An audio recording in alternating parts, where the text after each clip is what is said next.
Le balado que tu t'apprêtes à écouter, tu peux pas l'entendre ailleurs.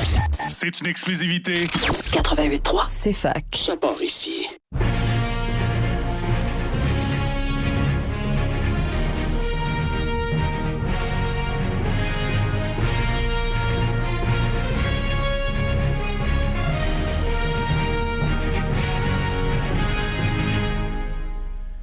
Qui dit nouvelle saison, dit nouvelle image sonore. On devait l'avoir le dernier épisode, mais c'est pas grave, on l'a officiellement pour ce premier épisode qui portera sur le MCU. Et oui, vous êtes à l'écoute du Popcorn de l'Infini et j'ai avec moi David. Comment ça va, David? Ça va super bien, super bien. Tu dis ça, puis t'es rentré tantôt. Ah, là, je suis malade. Ben écoute, oui, c'est ça. Je dis que ça va bien super à la radio, bien. mais... Ça va bien à la radio, mais du point de vue personnel, je suis en mi-session, je suis bien malade. Mais on a toujours du temps pour des comics. Mais c'est ça. En fait, écouter Iron Man, ça a été comme le seul moment de la semaine où est-ce que j'ai pu prendre une pause, entre guillemets. Fait que ça a vraiment fait du bien à mon moral de lâcher un petit peu les études et d'écouter Iron Man en fin de semaine. Donc, c'est ça. Aujourd'hui, on s'intéresse au film de 2008, Iron Man. Donc, premier film officiellement du MCU. Réalisé par Jon Favreau. Il faut retrouver nos habitudes parce que c'est le premier épisode normal qu'on fait en direct à la radio. Là, avant ça, on les enregistrait, on les pré-enregistrait, donc on va repogner nos pantoufles. Mais donc, c'est ça, on l'a mentionné, là, allez écouter peut-être l'épisode de la semaine, il y a 2 semaines, où on explique un peu c'est quoi tout l'origine du MCU et tout ça. Mais bon, là, on arrive finalement dans ce premier projet-là. On donne les rênes de ce projet-là à Jon Favreau, réalisateur qui, à l'époque, n'était pas tant connu. Ben non, c'est pas vrai. Il avait fait quelques succès populaires parce que c'est un acteur et un réalisateur. Il a commencé comme acteur, mais c'est ça, il a fait des films comme Zathura, il a fait des films comme Elf, le film de Noël avec Will Ferrell. Bref, c'est ça, mais on lui donne en 2006 les rênes d'un projet quand même assez d'envergure. Là, on s'entend. Mais il avait jamais fait de film de super-héros. Non, c'est ça. Il y avait Zathura qui était comme un film science-fiction-ish. Là. Ben, c'est beaucoup de science-fiction, mais en tout cas, c'est un film plus jeunesse, mettons. Donc, c'est ça. Puis, il va prendre, je crois, des décisions artistiques qui vont influencer considérablement le reste du MCU, à commencer par le cast de l'acteur principal qui est Robert Downey Jr. Évidemment, il va être le porte-étendard, là, pas mal, même, je dirais même plus que Captain America là, avec Chris Evans, de ces 3 premières phases du MCU, là, donc de l'Infinity Saga, la saga de l'infinité. Donc, c'est ça. Donc, le film sort en mai 2008 et puis on l'avait mentionné, donc, mais on va faire un petit rappel quand même, mais tu sais que c'était quand même un pari un peu risqué. Marvel, qui est maintenant rendu un studio de cinéma, s'endette au prix, à fort coût pour produire de façon indépendante ce film-là. On a aussi un personnage, comme tu nous l'avais mentionné dans le dernier épisode, tu sais, qui n'était pas très populaire, là, on s'entend. Non, c'est ça. Il était niché. C'est ça. Pour les gens, les connaisseurs de comics, en fait, il était bien connu, mais en dehors de ça, c'était pas un personnage de la pop culture. Non, c'est ça. Puis la raison pourquoi est-ce qu'on a débuté par Iron Man, c'était que c'était un des seuls super-héros, on va dire connus, entre guillemets, là, qui avait jamais eu d'adaptation cinématographique, qui avait jamais dépassé le stade d'être un dessin animé. Donc, ça aide aussi pour jeter des nouvelles bases.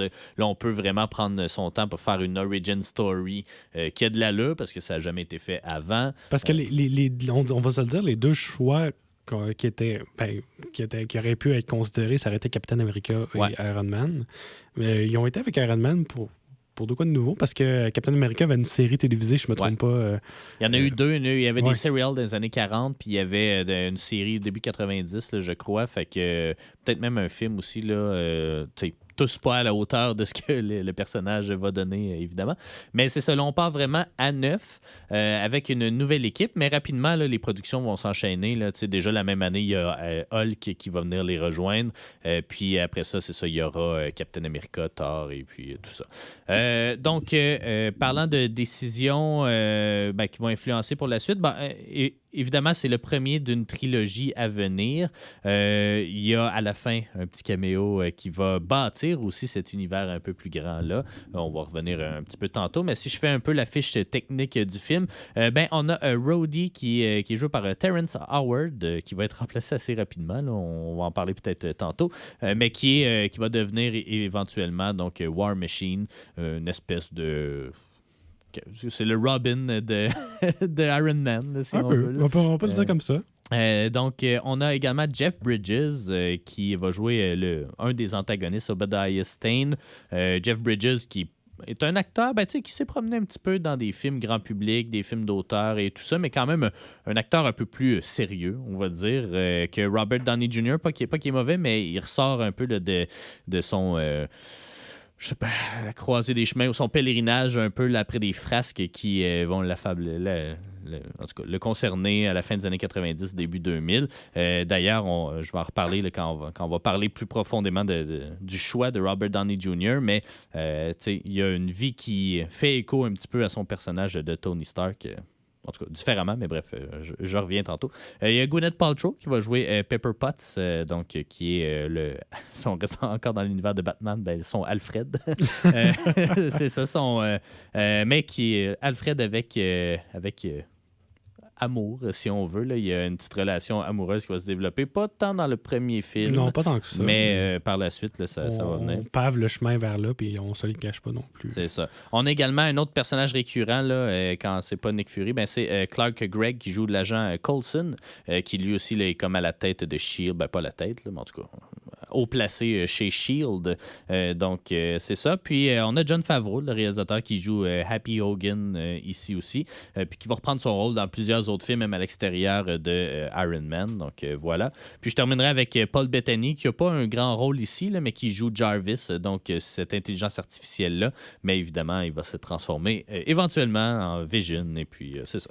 On a ce film-là, des auteurs aussi, là, des scénaristes, parce que c'est un film là, qui avait été en chantier quand même assez longtemps, mais des auteurs de Children of Men, qui est pas mal un des meilleurs films dystopiques, là, puis qui était sorti 2 ans seulement avant Iron Man. Donc, on avait des auteurs quand même en bonne forme. Il y avait une grosse équipe de writers, évidemment. Là, j'ai expliqué un peu comment est-ce qu'on écrivait les films Marvel. Mais ce qui est particulier dans ce film-là, puis on va en parler aussi un peu plus tard, mais c'est que beaucoup des dialogues ont été improvisés. Malgré qu'on ait plein de writers, tout le monde a un peu improvisé sur le plateau. Ça paraît pas tant que ça. Non, ça paraît pas du tout. En fait, on avait focusé surtout sur comment bien faire les scènes d'action puis faire avancer justement la trame narrative principale. Mais bref, non, c'est ça, ça paraît pas tant que ça, mais ça donne un...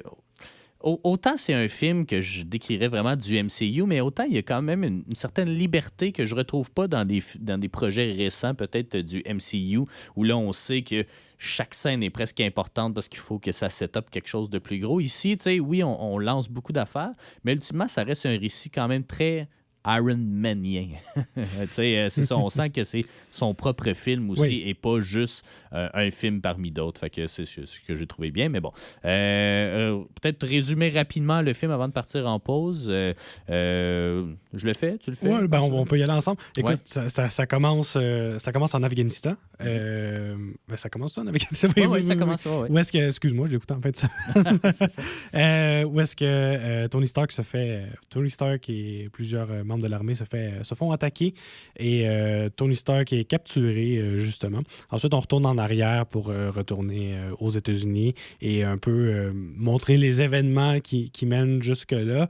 Bâtir le personnage qui est Tony Stark. Un petit peu plus le personnage. On comprend que c'était il vend des armes. On comprend aussi qu'il faisait une démonstration militaire, ouais, avec l'armée. Puis quand est-ce qu'il s'est fait capturer? Puis il s'est fait capturer par des rebelles et qui disent appartenir au Ten Ring. Là, qui disent appartenir au groupe Ten Ring, un groupe je dirais terroriste, là, ouais, qui ensuite durant sa capture, il subit des dommages, mettons, suite à une explosion d'une bombe qu'il a fabriquée. Que pas lui directement, mais que sa compagnie a fabriquée. Ce qui est un petit peu ironique. Et il reçoit un petit peu des fragments sur lui. Tu vois que, bon, ça regarde pas bien pour lui. Il se réveille dans une grotte où est-ce qu'il se fait... Là, j'ai un petit blanc pour le nom du personnage. Là, où est-ce qu'il se réveille aux côtés de je vais te le trouver, d'un là. autre personnage. C'est un personnage qui est comme important, mais pas longtemps. Il s'appelle Yinsen. Oui, c'est ça, Yinsen, exactement. Qui se fait il s'est fait sauver la vie où est-ce qu'il branchait une batterie de char parce qu'il y a comme un aimant sur son cœur qui attire tous les morceaux de métal. En tout cas, c'est un petit peu ça. Puis, il s'est fait capturer vivant et garder vivant parce que le groupe le groupe terroriste aimerait qu'il construise une de ses armes, le missile Jericho, qui est comme un missile qui se sépare en plusieurs petits missiles. Puis, c'est ça. Donc, au départ, il va refuser, mais il va rapidement faire semblant d'accepter. Il va demander plein de choses, là, une table, tous les équipements pour bien bâtir une arme. Ce qu'il va faire en premier lieu, c'est pas bâtir une arme, c'est se bâtir un arc reactor, un réacteur qui pour faire de l'énergie, en fait, pour alimenter son aimant sur le cœur sans être branché à une batterie constamment. Puis, donc, il va commencer par faire ça, ce qui est comme un exploit scientifique parce qu'il a miniaturisé quelque chose qui est normalement géant. Puis ensuite, il va commencer à construire un genre de soute pour pouvoir se faire tirer dessus sans avoir mal. Puis, et se sauver.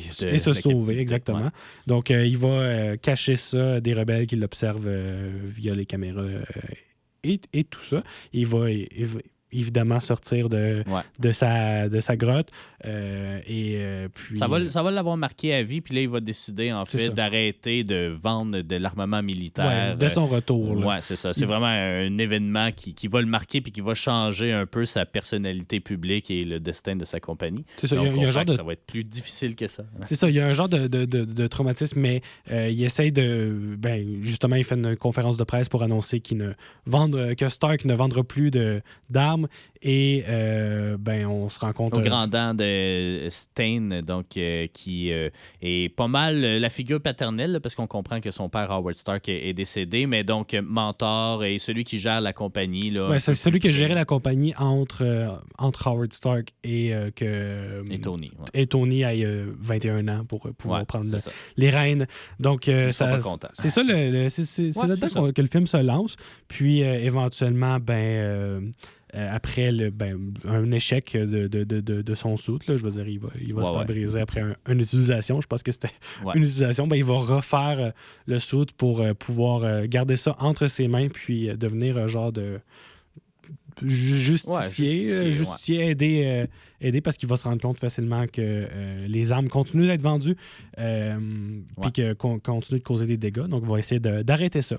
Donc, c'est un peu le... Oui, c'est ça. C'est pas mal un très bon résumé de ce film-là. Écoute, on va partir en pause publicitaire. Au retour, tu vas nous parler, en fait, de l'origine de Iron Man dans les comics et puis voir aussi comment ce film-là s'insère dans le lore de Iron Man. Un lore quand même assez vaste parce que c'est un des premiers super-héros également là, les années 60 là, et tout ça. Fait que tu nous parles de tout ça au retour de la pause. Vous êtes bien au Popcorn de l'Infini sur les ondes de CFAC 88.3.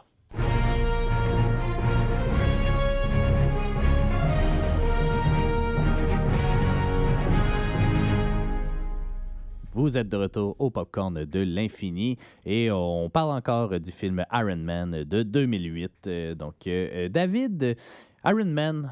Est-ce que... parle-nous un peu de ces comics-là. Je l'ai mentionné, un des premiis aussi. Là, des années 60, dans la vague de super-héros qui ont commencé dans les années 60 en pleine guerre froide. Il y a eu comme une vague de nouveaux super-héros qui ont commencé là. Puis... justement, l'origine d'Iron Man est un petit peu liée à ça de base. Donc, ça se passait évidemment pas en Afghanistan dans 1963. Ça se passait au Vietnam durant la guerre froide. Donc, c'est un petit peu la même histoire. C'est juste qu'au fil du temps, ça a changé l'histoire a été déplacée pour s'adapter au monde qui évolue. Donc, ça a commencé au Vietnam. Ensuite, ça a été la guerre du Golfe. Puis ensuite, c'est passé juste quelques années avant le film en Afghanistan. Donc, ils ont repris l'origine la plus récente qui a été racontée, dans la série qui est sortie en 2004. Ouais. Donc, c'est ça. Donc, l'origine va changer, mais tu vois, c'est l'origine du film de 2008. C'est basé sur quelque chose qui existe vraiment dans les comics. OK. Et c'est assez comic accurate, si on peut dire ça comme ça. Mais il y a quand même des différences vraiment au niveau du film, puis qui vaut la peine de mettre l'emphase dessus. Il faut comprendre aussi que ils ont essayé de mettre une origin story en plus d'un arc, puis ils ont pris un arc qui a duré 4 ans dans les comics. Quand tu parles d'un arc, tu parles avec le vilain. Là. Ouais, avec le vilain, exactement. Donc, c'est comme un arc narratif de l'histoire où est-ce que tu as de la première apparition jusqu'à la conclusion de cette histoire-là. Donc, ils ont pris quand même un gros... Ils ont essayé de prendre les bouchées doubles parce que avec une origin story, c'est pas facile de faire un si grand arc que ça. Mais ils ont réussi. Je trouve qu'ils ont assez bien réussi. Par contre, ils ont dû enlever plein d'éléments majeurs de l'histoire. Tu sais, notamment le vilain, il a été présenté comme quelqu'un qui avait déjà une histoire avec Tony Stark. Normalement, c'est quelqu'un d'une entreprise rivale qui envie un peu Stark. Bref, donc tout ça pour dire que il y a vraiment des grosses différences, notamment l'état de Tony Stark. Tu sais, là, il se remet dans un traumatisme de guerre vu que son origin story vient d'arriver dans le film. Mais il n'y a pas de... Son état ne descendra pas plus bas que ça, alors que dans les comics, on va vraiment voir une fois... Stain va réussir à prendre le contrôle de Stark totalement, et Stark va tout perdre, va sombrer dans l'alcoolisme, puis il va perdre son statut, perdre son entreprise, va perdre sa maison, tout ça. Et ce qu'on n'a pas vu... Qui est un peu plus, il me semble, là, je parle de mémoire, parce que ça fait longtemps, la trame narrative du 3. Là, je sais pas trop, mais il me semble qu'il se ramasse comme il se ramasse... Ben, c'est ça. Ouais. Ce qui fait aussi un bon film de super-héros, c'est qu'on se ramasse... Le super-héros perd tout. Ouais, c'est ça. Mais ce qui va être un petit peu plus mieux représenté par le 3, par exemple. Mais là, c'est sûr qu'avec une origin story, c'est difficile de le faire tout perdre dès qu'il vient de tout avoir. Là. Ouais, c'est ça. Mais il va même perdre son statut d'Iron Man, qui va être repris par son ami James Rhodes, qu'on connaît bien dans le film. James Rhodes va devenir Iron Man pendant un très bon moment. Pendant que il va s'appeler Iron Man. Il va s'appeler Iron Man. C'est pas okay. War Machine, c'est pas... Il va s'appeler Iron Man. Il va avoir pris en charge l'armure. Et Stark va un peu avoir rien avec tout ça, va sombrer dans l'alcoolisme. Ouais. Puis, c'est ça, Rhodey devient Iron Man pendant la chute, mais il est prêt à rendre l'armure à Stark quand il va se remettre sur pied. Dans ce cas-là, parce que c'est son ami, c'est ça. comme dans le film. Là. Puis ensuite, au niveau du principe de se construire une armure, du vilain de se construire une armure, Stain, ça arrive dans les comics, c'est exactement la même chose qui se passe. L'armure, c'est juste qu'elle a un nom, Ironmonger, mais à part ça, qui n'a pas été mentionné dans le film, je pense que je me rappelle. Ouais. Bref, mais c'est pas mal très semblable. Puis la confrontation finale aussi. Par contre, là, c'est sûr que il y a certaines différences. Bon, dans le film, Stain il meurt dans une explosion. Dans les comics, Stain se suicide. Donc, ils ont certaines choses qu'ils n'ont pas voulu apporter dans le film. Ça reste un film, malgré tout, même s'il y a de la violence et tout ça, on essayait de rejoindre le plus grand public possible. Là, ce qui est que pas tous les films Marvel à l'extérieur des studios avaient fait. Là, Blade était quand même un peu plus graphique. Daredevil, je me souviens plus s'il était... Je sais qu'il y a une version unrated, là, mais je me souviens plus trop quel PG il y avait. Là. Mais c'est ça, on essaye quand même de rendre le MCU, puis même encore aujourd'hui, là, à part l'exception Deadpool, là, on essaie de rendre ça très kid et family friendly, là, souvent. Même si ça c'était du gun puis des missiles. Ça, c'est correct, là, mais le suicide, ça, on peut pas. C'est ça. Ce qui fait que l'arc des comics, ça parle beaucoup plus d'une histoire de rédemption puis de dépendance, alors que là, dans le film, on va parler de la guerre et d'un traumatisme de guerre, mais en même temps qui est très soft. Là, j'ai l'impression que tu sais, ce qu'on va faire, puis on en parlera dans le film tantôt, là, mais tu sais, ce qu'on va faire, c'est un peu comme, je sais pas, moi, je me fais mordre par je sais pas trop quoi, puis là, soudainement, je sais ce que ça fait mordre et je vais plus jamais mordre de ma vie. Tu sais, Ouais, non, c'est très, très basic, là, très- comme traumatisme, on s'entend. C'est là. très... C'est comme, je vends des armes, puis là, ça peut tuer des gens. Je viens de découvrir tout Ouais, ça. c'est ça. Ouais, bref, Ouais, ça, ouais. c'est une version Mais soft. les comics ont l'air vraiment plus intéressants, je trouve, à ce niveau-là. Là. À ce Même, niveau-là, oui. même si la base doit être quand même là, tu sens peut-être qu'il y a un travail plus important sur le personnage. Mais c'est aussi que ça se passe sur c'est un slow burn, comme Ouais. on dit en bon français. C'est ce qui se passe plus long, alors que là, dans le film, tout se passe en même temps. Ouais. Et, tu sais, je veux dire, oui, le traumatisme de guerre, mais en même temps, ça n'a pas l'air d'être le point central non plus de l'événement. Tu sais, Ouais.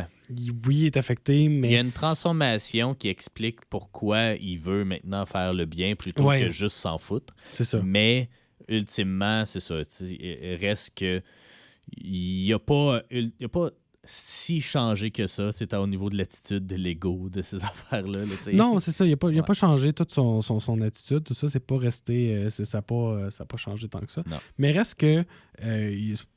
c'est ce qui englobe un peu les différences entre les comics Ouais. et le film. Là, il y a certains personnages qui a beaucoup de différences.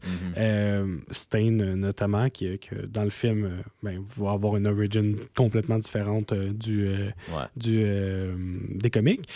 Aussi, l'impact du film sur les comics qui est Ouais, c'est intéressant. ça. Ouais. Parce que après sa sortie, ils ont essayé de capitaliser aussi sur le film. Ils ont fait revenir le fils d'Obadiah Stane dans les comics.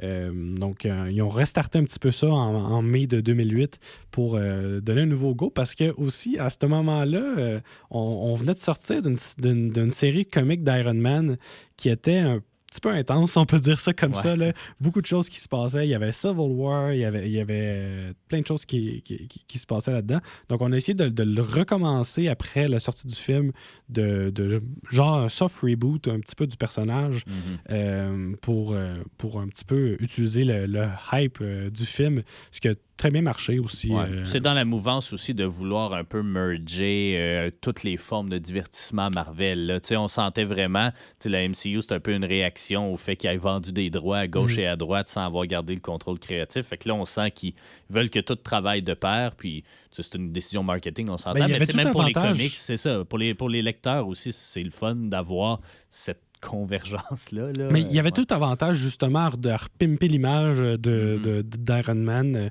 avec une nouvelle série d'invités, parce que, dans le fond, une nouvelle série, ça attire les nouveaux lecteurs. C'est pour attirer les nouveaux lecteurs, parce que quand on rentre dans une lecture de comics puis qu'on commence au 300e comic, c'est pas attirant pour un nouveau lecteur. Mais non, c'est ça. Fait que quand on commence avec un puis beau petit d'habitude, numéro 1, c'est ça. Ces reboots-là, d'habitude, arrivent une fois peut-être aux 15 ans. Ça je sais pas dépend trop. Ça vraiment. dépend du comics. Ça là. dépend du comic. Il y en a qui ne durent Batman, pas il y en a longtemps. eu là. quand même pas mal. Souvent, à l'arrivée d'un nouvel écrivain ou d'une nouvelle équipe, C'est ça. on va pouvoir penser à un petit reboot. Là, il y en a qui ont duré vraiment trop longtemps. Là. Mais bref, c'est pour attirer les nouveaux lecteurs, parce que il y avait moyen de toucher un nouveau marché suite à la sortie du film.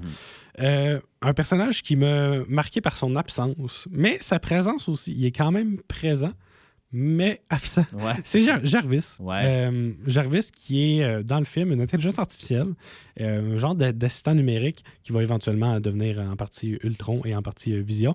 Bref, dans les comics, Jarvis, c'est un être humain. C'est un majordome qui est un ancien pilote.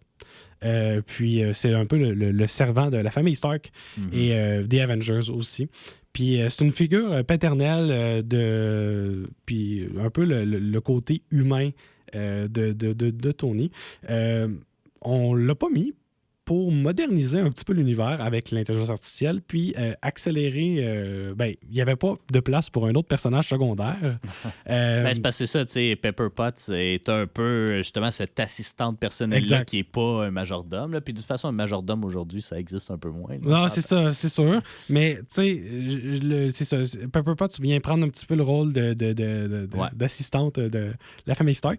Mais c'est ça, il y a beaucoup de... Mais donc, Vision, dans les comics, c'est quelque chose qui n'a pas rapport avec Jarvis. C'est quelque chose d'autre. OK. OK. Je vais en parler durant Ouais. les Avengers. Je vais m'informer un petit peu plus sur le sujet, mais ça n'a pas rapport avec Jarvis. Je vais expliquer ça rendu là, mais le MCU a pris des raccourcis là, quant à tout ce qui était Ultron, Vision aussi. Puis, dans le temps, donc dans le fond, le premier intelligence artificielle de Tony Stark, c'est Friday, qu'on va voir plus tard, suivant la fin de Jarvis. Donc, au niveau de l'être humain, ben c'est ça. Il y a vraiment beaucoup d'affection entre Tony Stark puis Jarvis, et aussi tous les Avengers apprécient quand même bien Jarvis. Parce ça prend quelqu'un pour faire le ménage. Il y en a vu des affaires aussi, mettons. On peut dire ça comme ça. Fait que, bref, tout ça fait un petit peu le tour des différences. Des différences. Il y a plus de. C'est ça, on compare donc avec le film, ils ont essayé de faire une espèce de melting pot d'origin, de arc de vilain. Il y a même les Ten Rings puis qu'on mentionne, mais qui finalement sont moyennement là, qui vont revenir plus tard. Là, c'est ça, on a essayé d'y aller fort avec de bâtir un univers. Puis en soi, c'est réussi, l'adaptation.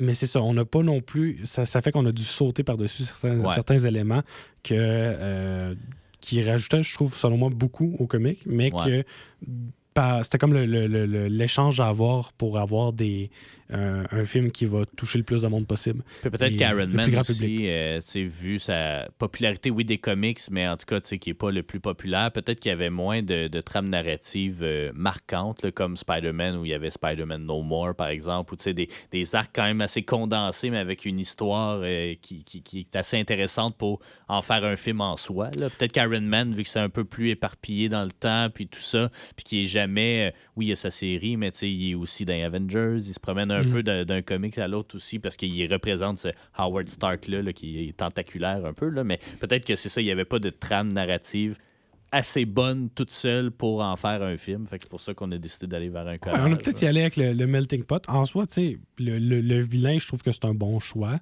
Je trouve qu'on est resté dans du concret aussi pour le premier film. Quelque chose qui se peut. On n'a pas exagéré. Quelque chose qui est juste le char des comics carrément. Là. C'est quoi c'est quoi l'affaire des transitions wipe verticales qui arrivent à toutes les 5 minutes dans ce film-là? Ça, je ne comprends pas. C'est un film de son temps aussi. Puis là, on peut commencer à parler du film justement un peu plus. Oui, c'est un film de son temps. Moi, c'est moins les transitions qui m'ont choqué que à quel point ça représente vraiment l'Amérique de 2008. Là. On est post-9 septembre. 11 septembre. 9/11, j'essaie de traduire en même temps. Mais c'est ça, on est après le 11 septembre. Puis la question de la sécurité, la question du terrorisme, c'était très d'actualité en 2008, évidemment, conflit en Afghanistan, puis tout ça. Puis, même au cinéma, ça l'a impacté, autant dans les années 80, les méchants des blockbusters, c'est les Russes, ben là, les méchants, maintenant, c'est rendu les Arabes. Puis c'est un peu ce trope-là qu'on reprend dans ce film-là, même qu'on l'applique concrètement avec des terroristes, là, puis tout ça. Puis je trouvais que ce film-là, moi j'étais un grand fan du film à l'origine. C'était un de mes films de super-héros préférés. Ça le reste encore, même si j'ai vu peut-être certains vieillissements, en tout cas des affaires qui soit ont un peu mal vieilli ou peut-être que la construction est un petit peu trop simple, en tout cas fait que ça est moins intéressant à voir plusieurs années après. Mais moi, je l'avais beaucoup aimé. Puis c'est une réflexion intéressante sur la technologie, ce qu'on en fait aussi. C'est encore un peu d'actualité, tout ça. Qu'est-ce qu'on fait avec l'intelligence artificielle? Est-ce qu'on s'en sert? Est-ce qu'on on arrête de l'utiliser? Bref, tout ça. Puis justement, le pouvoir et la responsabilité, puis de mettre la technologie au profit du bien plutôt que du mal. Parce que là, il y a la question de l'armement versus le progrès technologique, la miniaturisation, tous ces éléments-là. C'est ce qui amène, selon moi, peut-être un niveau d'analyse qu'on n'avait pas vu jusqu'à présent dans les films de super-héros. Spider-Man, on comprend là, qu'il faut être gentil, mais l'aspect technologique, il est là, mais il est un peu anecdotique là, d'une certaine façon. Même dans les 4 Fantastiques aussi. Là, fait que c'est ça. Moi, je trouvais qu'il amenait quelque chose de très intéressant. Puis, pour la première fois, selon moi, puis c'est peut-être pour ça que le film a connu plus de succès qu'il aurait dû, je crois, c'est que on avait pour la première fois un héros charismatique. On avait, tu sais, Spider-Man, oui, Tobey Maguire, c'est un bon acteur, mais ultimement, on attend le moment où il va porter le suit de Spider-Man puis qu'il va battre des méchants. Ici, c'est un peu l'inverse qui se passe. J'attends pas nécessairement la prochaine scène avec Iron Man, mais j'ai du fun à regarder Tony Stark évoluer dans son monde, avoir de la répartie, être cocky, mais tu sais, c'est ça.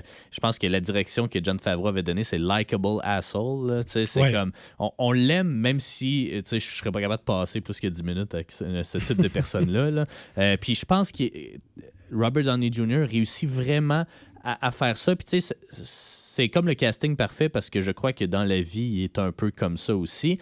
Puis, si vous ne connaissiez pas Robert Downey Jr., il y a eu beaucoup de frasques dans début des années 2000, possession de drogue, vol. Il a fait de la prison, 2 ans de prison, je crois. Puis tout ça devant l'œil public parce que ça n'arrive pas au début de sa carrière. Là. Ça arrive après qu'il ait déjà été nommé pour un Oscar. Il y a eu une grosse carrière dans les années 90. Après ça, début 2000, ça casse un peu. Puis là, il essaie de revenir un peu dans l'opinion publique.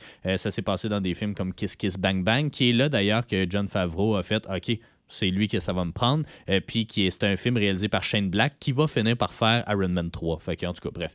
Mais c'est ça où il jouait justement ce likable asshole-là. Dans Kiss Kiss Bang Bang, il joue un voleur qui, malgré lui, se fait caster dans des films. Puis qui, là, ben c'est ça, évolue à travers ça. Puis là, il y a un crime, puis whatever. Mais c'est ça. Puis je trouve que, puis c'est ça qui est drôle, c'est que la direction à la base du film, c'était ça nous prend un acteur un peu anonyme parce que, ultimement, c'est le suit qui est plus intéressant que l'acteur. Puis le résultat final est l'inverse de tout ça. Oui. C'est-à-dire que c'est Robert Downey Jr., puis c'est pas pour rien que plus les films de super-héros vont avancer, puis plus il va être lui, puis moins Iron Man. Là, ben, pas moins, mais en tout cas, il va toujours quand même être Tony Stark assez souvent. Puis c'est ce que j'aime parce que c'est assurément le meilleur élément du film. Lui, sa performance à lui, son charisme, des scènes improvisées. Il y a une scène où il fait la conférence de presse puis il demande à tout le monde de s'asseoir à terre puis des affaires de même. C'est improvisé? Oui, c'est improvisé. C'est Downey Jr. qui a juste fait comme « Assoyez-vous! » Les gens, les figurants qui sont comme « OK, on va s'asseoir. » Mais c'est ça, c'est ce niveau de fuck you un peu là, c'est quelqu'un de riche, il est très Elon Musk dans sa dans son ego si on veut, c'est comme j'ai de l'argent, je peux faire ce que je veux, sauf tout m'appartient, puis ouais, c'est ça. Puis d'ailleurs, en préparation à ça, ils sont allés visiter SpaceX avec Elon Musk pour voir un peu quel type de personnalité il était, puis qu'est-ce qu'il gérait au quotidien. Puis Downey Jr., quelques années après, il va dire, ben tu sais, moi, je me suis basé sur Elon Musk parce que tant qu'à moi, Tony Stark, c'est le genre de personne qui irait chiller d'une jungle avec Elon Musk puis qui prendrait genre des potions magiques puis des affaires un peu flyées justement. Finalement, Elon Musk, ça turns out qu'il est pire qu'on pensait. Mais à l'époque, il était encore un peu favorable dans l'opinion publique. D'ailleurs, il va y avoir un caméo à Elon Musk dans le 2e film, on verra. Mais c'est ça. Puis c'est ce que j'ai vraiment aimé parce qu'au-delà de... Tu sais, moi, je suis pas un grand fan non plus de juste des scènes d'action pour le fun. Puis... il n'y en a pas tant que ça. Il y en a vers la fin là, où là, on a plus l'impression d'être dans Transformers qu'autre chose. Là. D'ailleurs, on a basé le marketing sur Transformers parce que le premier de 2005-2006, je pense, puis ça aussi, ça avait été un succès quand même assez monstre. Fait que, mais bref, si je reviens au film, je pense qu'on a réussi à faire de quoi qui est grand public, qui est familier, mais qui est... un peu plus intéressant ou un peu plus travaillé que juste un film de super-héros générique. Ça a quasiment l'air d'un film, c'est ça, étudiant, mais de 200 millions. Là, c'est comme... Ils ont essayé des affaires, puis tout a bien fonctionné, heureusement. Je sais pas, toi, ce que t'en as pensé. Moi, je l'avais vu même au cinéma, fait que j'en garde aussi une version peut-être un peu biaisée, là, mais toi, qu'est-ce que t'en as pensé? C'est dur à dire parce que ça reste un film qui a bien vieilli malgré plusieurs défauts qui montrent son âge, mais ça serait dur. Des défauts de temporalité aussi, là. Ouais. Tout se passe très, très vite. Tout a l'air de se passer en 6 mois, puis quand que tu peux pas comme construire tout ça en 6 mois. Puis il y a certaines affaires qui m'ont choqué, là, comme le fait que Iron Man se ramasse en Afghanistan à partir de la Californie en un claquement de doigts. Finalement, dans les comics, j'ai vu que c'était pas si impossible que ça. Justement, dans un des comics, il décide il a besoin d'aller à New York, fait qu'il va juste monter le plus haut possible qu'il peut, puis il redescend, je pense 200 000 de la surface, après avoir bien sûr réglé son problème de refroidissement et de glace en montant en dehors de l'atmosphère. Finalement, pour voyager de la Californie à New York en à peine quelques minutes. Je vais faire un petit aparté sur la Californie parce que je trouve ça intéressant. Je lisais que Jon Favreau a fait exprès parce que Tony Stark se promène un peu partout dans les comics, mais il est quand même à New York. Oui. Puis on a voulu le mettre en Californie parce qu'on trouvait que tous les films de super-héros jusqu'à présent se passaient à New York, puis on était tannés, puis on voulait changer de setting. Ce que je trouve qui était une bonne décision parce qu'effectivement, de un moment donné, là, il ne peut pas avoir comme 40 super-héros à New York. Puis, en effet. Puis ça, je trouvais que ça amenait quelque chose de différent, puis c'était plus crédible, avec les magnats de Silicon Valley, puis toutes les ultra riches, ces affaires-là. Mais la vraie raison de pourquoi il y a autant de super-héros à New York, une petite parenthèse, c'est que les bureaux de Marvel sont à New York. Ouais, c'est ça. Ils écrivent ou ils dessinent ce qu'ils voient au quotidien, ce qu'ils connaissent, c'est sûr, c'est plus facile. Exact. Mais... Ils ont des équipes en Californie, bien sûr, mais voilà. C'est la raison. C'est Jon Favreau qui a décidé de le faire en Californie aussi, fait que je trouvais ça cool. C'est un bon... Mais c'est ça. Ça me titillait un petit peu que une minute, il est en Californie, après ça, il est en Afghanistan. Ouais. C'est ça. Il a vu le monde à la télé se faire tuer, puis il a décidé, ça n'a pas de bon sens. Ouais. Il s'est rendu en Afghanistan en à peine 2 minutes. Ce qui m'a un petit peu sorti du film. Mais à part ça, à part ces petits éléments-là, je trouve que c'est un film qui est solide, puis un bon début pour le MCU. Surtout... quelque chose qui était un petit peu inconnu, là, un gamble, un petit peu marketing. C'est sûr que si on avait commencé avec Captain America, le monde aurait été au rendez-vous probablement. Ouais. Mais le monde a été au rendez-vous pareil pour Iron Man, ce qui a fait que ça a bien fonctionné. Surtout, il y avait un engouement pour les films de super-héros, je pense, après la trilogie de Spider-Man. Je pense que ça l'a aidé aussi. Ça a très bien fonctionné. 585 millions au box-office sur un budget de 130-140, là, ce qui est quand même très bon pour un projet qui n'était pas assuré d'avance. Puis le film a été un succès critique également. A été nommé à 2 Oscars. Roger Ebert, là, qui était un des critiques influents, là, il a mis 4 étoiles sur 4. Vraiment, les gens ont vraiment aimé ça. Puis 2008 aussi, c'est aussi l'année de The Dark Knight. Là, fait que, il y avait une bonne offre en termes de films de super-héros. Et malgré tout, ils ont réussi à faire 2 films de qualité. Je pense que la raison de ça, c'est que les gens voulaient quelque chose de différent à ce moment-là. On avait des héros qu'on connaissait déjà. On connaissait déjà leur origin story. Puis là, on arrive avec quelqu'un de différent. Fait que c'est sûr que ça a créé de l'engouement, je pense. Puis je pense que ça a été un bon lancement pour le MCU. Un film pionnier du MCU. Fait que ça ressemble à ça. Je l'ai pas mal apprécié comme film en soi. Là, je pense que... Attends, c'est mon préféré du MCU. Moi aussi. Mais il est parmi mes préférés de tout film de super-héros confondu. Là, on verra, il y en a quelques-uns que j'ai pas vus encore. Là, mais honnêtement, il vieillit somme toute bien, à part pour le conflit en Afghanistan, puis la représentation des Arabes, puis des terroristes, puis de tout ça. Là. À part ça, il vieillit quand même assez bien. Même au niveau des effets spéciaux, peut-être que dans 5 ou 10 ans, là, on va sentir qu'il vieillit. Là, je l'ai déjà vu un peu plus de CGI que dans mes souvenirs, mettons.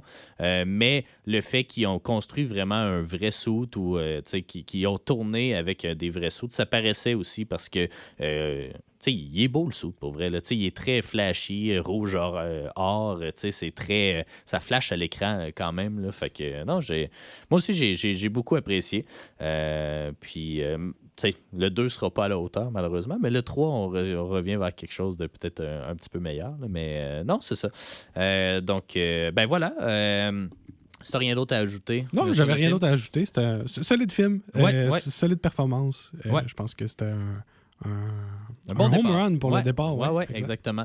Parfait, merci David. On va aller en pause publicitaire. Au retour, on va donner un autre popcorn et peut-être quelques trivia également sur le film. Je ne sais pas si on commence à faire ça. On pourrait commencer, on s'en est pas jasé avant l'émission, mais de spotter les affaires qui vont être récurrentes de film en film, là, c'est-à-dire le caméo de Stanley et la post-credit scene. Peut-être en parler un petit peu, fait que je me suis noté. J'ai quelque chose à rajouter avant la pause. le caméo de Stanley, ça aurait... Tu sais, à un moment donné, Iron Man se fait frapper par une voiture, puis c'est une madame qui a peur de lui, puis qu'elle pèse sur le gaz. Ça aurait tellement dû être le caméo de Stanley. Ouais. Je comprends pas pourquoi ils l'ont pas fait comme ça. C'était le seul chose que j'avais à rajouter. Ben, je comprends peut-être. Tu sais, on va en parler tant qu'à faire là, du caméo de Stanley. On a 30 secondes, mais tu sais, il joue en fait, il se fait méprendre pour Hugh Hefner, qui est le boss de Playboy, là, et tout ça, là, en robe de chambre et tout ça. Tu sais, physiquement, effectivement, là, Stanley et Hugh Hefner, ça ressemble un petit peu. Tu sais, c'est probablement pour faire écho peut-être à des riches magnats ou des trucs comme ça, tu sais, de faire un parallèle avec justement un autre riche qui prend des décisions insensées puis qu'on accepte malgré tout. Tu sais, pourquoi il se promène en robe de chambre à 90 ans? En tout cas, c'est le personnage, mais c'est ça. Puis c'est ça, physiquement, Stanley, c'est ça. Il est crédible là-dedans. Fait que c'est peut-être pour ça que je sais pas c'est quoi ses caméos dans les autres films. Là. Peut-être que des fois c'est un peu plus anecdotique, là, mais là au moins, c'est ça, c'est une joke, au moins sa présence. Fait que c'est quand même cool.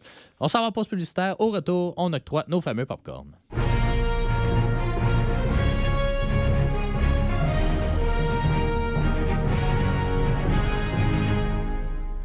Vous êtes de retour au Popcorn de l'infini. Et David, c'est le moment que tout le monde attend, celui de l'octroi de nos fameux popcorn. Écoute, remets-nous dans le bain, là, encore une fois. Je ne sais pas si on va finir par arrêter de les expliquer, ces popcorn. Parce que je sais pas, je me dis, s'il y a des nouvelles auditeurs, auditrices, ça peut être bien de savoir pourquoi est-ce qu'on donne des popcorn. Oui, mais c'est rendu que je les connais par cœur. Ouais, c'est ça. Je te laissais nous guider, mais en plus, tu as fait un beau petit tableau là, qui, même moi, me permet de suivre visualiser, un peu, exactement. On a le popcorn de l'espace, qui est l'importance avec le MCU, le popcorn de la réalité, qui est... Hey, j'ai un blanc de mémoire pour ça. Tu me dis que tu es savais par cœur. Pendant que tu le retrouves, je vais expliquer à nos auditeurs et auditrices, c'est qu'on ne note pas les films ici, mais on leur octroie des popcorn.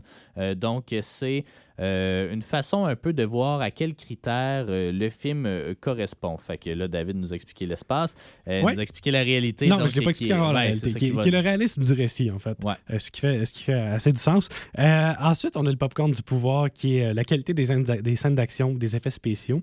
On a le popcorn de l'âme, qui est le respect de l'âme du matériel source, en bon français, du comic accurate. Ensuite, on a le popcorn de l'esprit, qui est le fun factor, ou le scénario. Est-ce que c'est un bon film? Est-ce qu'on a du fun à le regarder? Ouais. Puis ensuite, on a le popcorn du temps, qui est est-ce que le film est intemporel? Est-ce qu'on en garde un bon souvenir? Est-ce qu'il a marqué l'histoire? Donc, on commence avec le popcorn de l'espace. Je crois que c'est assez évident.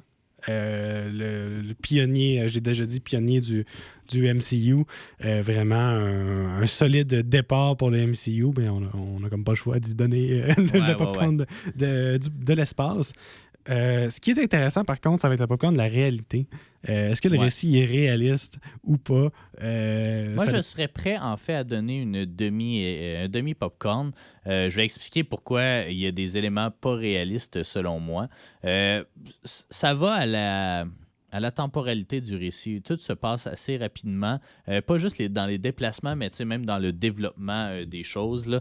Tu sais, il y a cet aspect-là, tu sais, mettons que, OK, oui, un traumatisme, ça peut te changer ta vie, ou en tout cas, une near-death experience, ça peut t'influencer, mais tu sais, ultimement, les choses avancent très, très vite, puis je crois pas que cet aspect-là est réaliste. Et le deuxième aspect qui me fait enlever un demi-popcorn, c'est vraiment, est-ce que Tony Stark aurait pu faire tout ça dans une caverne? Puis ça, je pense que c'est un élément qui revient quand même assez souvent dans les critiques du film. C'est Tony Stark, mais il n'y a pas le contrôle sur les matériaux qu'il a. Là. Oui, il fait une liste, là, mais comme eux autres sont capables de s'approvisionner dans tout ce qu'il a besoin pour créer une révolution technologique, là, avec appel du courant, du fret. Ce que je trouve très peu réaliste, c'est qu'il l'ait pas remarqué qu'il faisait pas une arme. Ça aussi. Là. Après ça, de m'emmener un plastron puis un masque, tu le vois là, que c'est pas un missile. Là, il pose pas de questions non plus sur son cœur, son réacteur qui s'installe. C'est rendu. Ils ont juste accepté un jour qu'il y avait le cœur bleu. Sans poser de questions. Donc, mais la partie réaliste, je te dirais que c'est peut-être dans la représentation d'un génie, mais aussi d'un riche asshole. Je pense que si on avait un personnage comme Tony Stark, on l'élèverait peut-être en tout cas, au titre qu'il y a dans le film. Là, je ne suis pas très, très clair, mais quand Elon Musk disait pas des niaiseries tant que ça, rapidement, on l'a élevé à titre de modèle, de comment il veut le bien de la planète en faisant ses voitures électriques, en faisant l'exploration spatiale, des trucs comme ça. Je pense qu'il représente bien l'espèce de folie de quelqu'un qui a trop d'argent puis qui ne sait plus comment faire. Là, ça donne bien parce que c'est un génie puis qu'il est capable en plus de construire des affaires. Elon Musk, je suis pas sûr que c'est un génie. Là. C'est plus comme quelqu'un avec de l'argent puis qui engage des génies pour faire de quoi. Là. C'est un type de génie. C'est ça. Il n'est pas... un type de génie qui fume du weed à Joe Rogan puis qui tire des flèches sur son Cybertruck. Là. Vous voyez, là, mais tu sais, le personnage plus grand que nature, dans le premier, ça paraît peut-être pas tant, là, mais dans les autres films, on va voir Tony Stark vraiment être dans l'excès puis être dans vraiment se croire tout permis. Puis ça va à la question de l'ego aussi. Là, ça prend quelqu'un comme ça pour se dire que, ah oui, moi, je serais un bon super-héros. Ouais. Je vais me construire un super-héros, puis je vais leader tous les super-héros parce que je suis capable de le faire. Ça prend cet ego-là, puis c'est ce que je trouve réaliste un peu dans le récit, au-delà de tout ce qui n'est pas réaliste, là, au-delà de, évidemment, que tu ne construis pas un saut puis tu ne deviens pas super-héros. Là. Mais dans cet univers-là, je trouve que ça fait du sens puis c'est quand même une vision un peu réaliste de tout ça. Puis après ça, vendre des armes et tout ça. Je pense qu'on a vraiment essayé de rendre cette histoire-là réaliste, mais qu'on ne peut pas tout faire non plus dans le réalisme. Non. Je suis d'accord. Un demi-popcorn, je suis d'accord avec toi, avec ton analyse de cela. Ensuite, on pourrait passer au popcorn du pouvoir, qui est la qualité des scènes d'action, des effets spéciaux. Ça, je peux te dire que j'ai le goût d'y donner. Ouais. Mais il y a quelques lacunes. Il y a quelques petites lacunes, mais... Non, pas assez pour... Pas assez, c'est ça. Pas assez pour sortir du film. Là. Non, c'est ça. Je pense que c'est un popcorn assez solide. Fun fact, c'est le popcorn qu'on a donné le plus souvent jusqu'à présent. C'est parce que souvent, la qualité des scènes d'action vient avec le budget que tu peux donner. Exact. Puis dans les films de super-héros, on met du budget. Ouais. Généralement, si on veut pas que ça... Si j'avais un petit défaut à dire, c'est la bataille de robots à la fin. C'est moins intéressant visuellement. J'ai plus l'impression de regarder ça. Transformers, Pacific Rim. Moi, je suis moins un fan de deux grosses affaires qui se donnent des taloches. Là. Mais mettons, pour ce qui est de comment est-ce qu'il sort de la caverne, pour c'est ça, le reste des scènes d'action, c'était cool quand même. Là, mais c'est surtout qu'ils ont utilisé le même principe après ça dans le film de Hulk, là, de dire je vais prendre ton personnage, mais plus gros puis plus fort. Ouais. Mais les espèces de mirror antagonistes, là, c'est ça. Il n'y a rien qui fait mieux un vilain que quelqu'un qui est pareil comme toi, mais pire. Plus gros. Ouais, c'est ça. OK, bon, mais on va quand même lui donner le popcorn du pouvoir. Ensuite, on va passer à l'âme, qui est le respect de l'âme du matériel source. Écoute, selon moi, c'est sûr que il y a des différences, mais en termes d'adaptation, je pense que c'est une adaptation qui est respectueuse du matériel source, qui va se baser sur des personnages qui existent, qui va carrément mettre... Le film va avoir mis les comics à l'avant-plan. Alors, je pense que... c'est au final, le seul non-respect du matériel source, c'est que les comics étaient un peu plus dark que le film, puis on comprend pourquoi ils n'ont pas pu... en tout cas, ils n'ont pas voulu respecter ça. Ils ont adapté les parties qu'ils pouvaient adapter. Ouais, c'est ça. Fait que, non, mais je suis d'accord avec ton analyse. Puis, au niveau de l'esprit, je pense que aussi c'était au niveau, j'ai eu du fun à regarder ce film-là. Je pense que c'est un film qui est solide à regarder, qui peut être le fun à regarder aussi. Je pense que j'ai pas perdu ce fun-là. Tony Stark dans un film, le film est meilleur dans toutes les scènes où il est là. Exact. Donc moi, je pense que c'est solide popcorn. Ensuite, on a le popcorn du thème. Est-ce que c'est un film intemporel? Est-ce qu'on va en garder un souvenir? Je pense que oui. Je pense que oui aussi. Je sais pas dans combien. Mettons dans 10 ans, je sais pas. Mais tu sais, il se laisse. C'est ça. C'est un film, c'est un produit de son époque. C'est le premier. Ouais, mais c'est MCU, c'est ça. On va le revisiter. On va le revisiter. Qu'on veuille ou pas. Si on veut starter le MCU, c'est le point d'entrée. Ouais. Du MCU, si on veut vraiment repartir à zéro.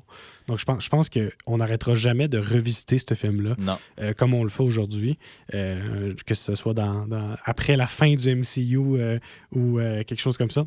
Ouais. Si un jour ça se termine. Donc, On non, va je pense mourir que... avant, je crois. Ouais, je sais pas. On va lui donner le Mais popcorn. il y a déjà du temps. Tony Stark qui était mort, puis là, il le ramène. Fait que même lui, Ouais, il ben, va finir pas- par pas bon, mourir. c'est pas Tony qui revient, là. Mais non, mais c'est Robert Downey Jr. Mais Ouais. en tout cas, c'est ça. Mais oui, on y donne assurément. Ce qui en fait, à égalité, le film à qui on a donné le plus de popcorn, Ouais. à égalité avec, je crois que c'était Spider-Man 2 et le premier Ouais, c'est X-Men, Spider-Man c'est 2. ça? Bref, ouais, c'est ça. Spider-Man Fait que 2 et le premier X-Men. il y en a aucun pour l'instant qui s'est ramassé tous les popcorns. Celui-là est passé quand même assez proche, là, je Ouais. dirais. Mais C'est proche. Je ouais. sais pas lequel va l'avoir en premier. Non, c'est ça. Mais voilà, donc c'était notre couverture donc de Iron Man. On n'a plus vraiment le temps pour les trivia, mais peut-être mentionner en terminant ben, le fameux caméo de Samuel L. Jackson, donc qui arrive à la fin dans la post-credit scene. Et là, il dit il faut qu'on parle de l'Avengers Initiative. Puis là, ben c'est ça. On comprend donc que ce film-là va s'emboîter dans quelque chose d'un peu plus grand assez rapidement. On parce lance que, la balle Ouais. de l'univers, en fait. ouais, c'est ça. Puis sinon, ben, on n'a pas le petit jingle sonore, mais je voulais signaler les quelques incohérences qui vont arriver lorsqu'on va visionner le film. Ben, c'est notre première incohérence, en fait, c'est que Jon Favreau, l'acteur qui joue Happy Hogan, ben, jouait également, là, j'ai plus son nom, là, mais l'ami de Matt Murdock dans Daredevil. Donc, il joue 2 rôles dans le même univers. Bon, à l'époque où il a été casté, c'était pas en conflit nécessairement. Foggy Nelson. Foggy Nelson, voilà.